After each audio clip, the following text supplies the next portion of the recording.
now time for sports. My name is Kati Caesar. Let's begin from some interest from European clubs, as Manchester City and Arsenal have reportedly increased their interest in 18-year-old Ghanaian midfielder Godfrey Donsah. The young Ghanaian, who has already been approached by Premier League rivals Tottenham, is having an impressive season at Serie A side Cagliari.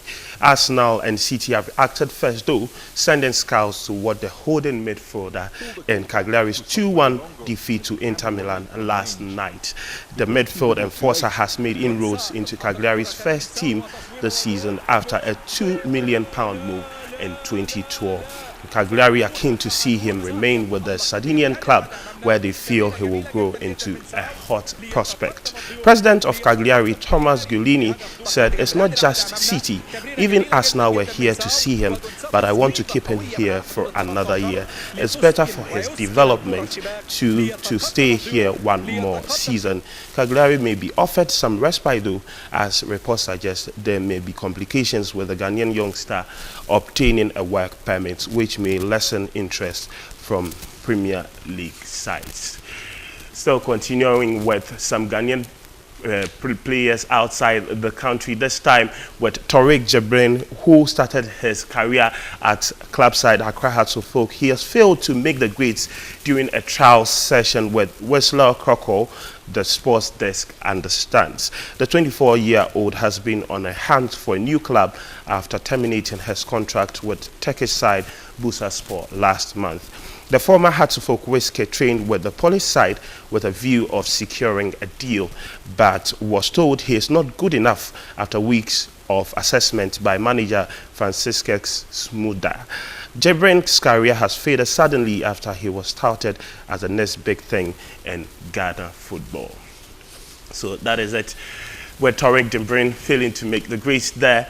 We have some stories here for you from Qatar, as they are the ones to host the 2022 World Cup. The FIFA task force, who are supposed to make recommendations for FIFA, led by Sheikh Salman, have recommended that the 2022 World Cup should take place in November and December. Some football top officials spoke about the World Cup and the recommendations made. Whether they like it or not, it's something that FIFA has to decide on 19th and 20th March in Zurich. It's clear that there are pros and cons for all, but that there is one period which, there will be not one solution which will be supported by all. But there is one solution which is coming out from this discussion, which is November-December 2022. When the decision was announced, that was my first reaction. You can't play there in the summer. I know Qatar quite well. It's between 40 and 50 degrees Celsius. That won't work for football, though the Emir has said he wants to cool the temperatures inside the stadium. But why such a hassle if we have a winter with good temperatures and nothing artificial needs to be done? My first reaction was, okay, so if Qatar, then during the winter.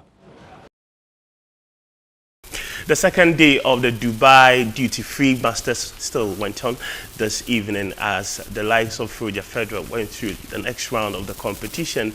Today was the 10 of world number 1, Novak Djokovic, and world number 6, Andy Murray, and they all qualified for the next round of the competition. A four-time winner at the Dubai Duty-Free Tennis Championships, Novak Djokovic took on Vasek Pospisil in the first round of the 2015 edition of the tournament. While the opening games were even, it seemed only a matter of time before the 10-time Grand Slam champ broke off his shackles. It was his opponent's ever-increasing unforced error tally that gave him the advantage, though, reaching a high of 25 in the opener, as world number 1 served out to take the first set 6-4 after breaking in the ninth. Though breaking back to level matters at 2-all after 4, Canada's Pospisil saw any attempt at a fight-back squashed in the 7th. Again, his own worst enemy finding the net instead of the court. Not one to look a gift horse in the mouth, Djokovic won the next 2 games off his own serve, sealing a 6-4, 6-4 result in an hour and 19 minutes. Andy Murray took to court on Tuesday in the first round of the Dubai Duty-Free Tennis Championships for just a second clash on tour against Gilles Muller. Murray had won the only previous encounter 3 years ago, but Muller put in a good showing in the first set. It went with serve up till the 5th game, when the Scot secured a break. He consolidated before closing out the opener 6-4 in 62 minutes on the 5th set point. The second set was less straightforward for Murray. The new world number 3 broke Müller in the third game, but was broken himself when serving for the match. The 2012 champion broke back immediately, though, to eventually wrap it up 6-4, 7-5 at the second time of asking. Fourth seed Thomas Berdych came into his first round showdown against Jeremy Chardy in good touch and would have been favoured to come out on top against the Frenchman as they prepared for battle at the Dubai duty-free tennis champs.